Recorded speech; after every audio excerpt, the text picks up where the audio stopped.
Why Cuba? Okay, the question is what inspired us and why Cuba? So I'm going to say what inspired us, and then I'll let Tony talk about Cuba.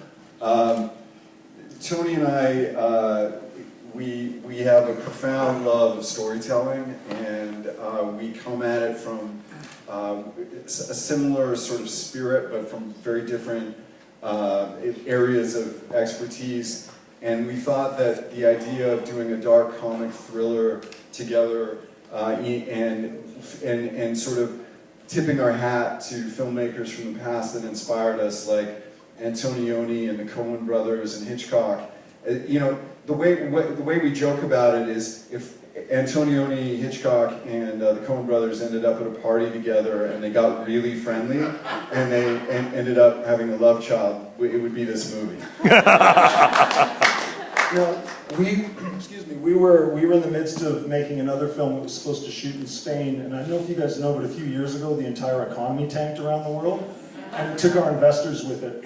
And when we found out that that film was over shortly before it was supposed to shoot, Gil phoned me up, and we both realized, oh my God, what are we going to do, and what are we going to tell our families? We've just sunk everything into a film that's not going to happen. And we hung up the phone from that call, had a small panic attack, and then the phone rang again, and it's Gil, and he said, remember that idea I had when we talked about Antonioni and the past? And he talked, I'm like, yeah. And he goes, I'm going to email you this treatment right now. And he had a one-page treatment for an idea about a guy going away and getting lost in another country and being out of step and not having resources to get him out of the situations.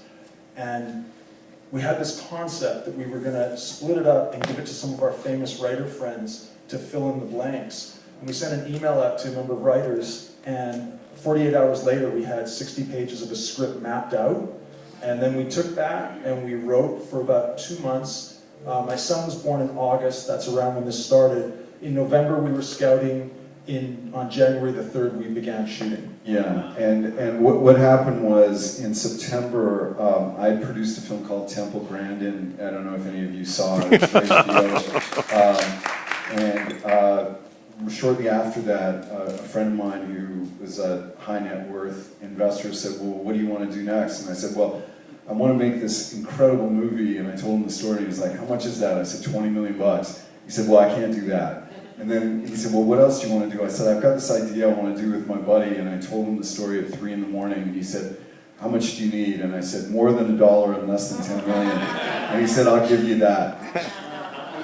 Yeah, so it's literally, it was a Hail Mary. We had to make a film. It wasn't that we wanted to make a film. We had to. And that's what it takes now. It's not like 20 years ago. You just have to shut your eyes and jump off the cliff. They're still counting. They're still counting. Oh, yeah, 485, 495, 496, 497, 498, 495.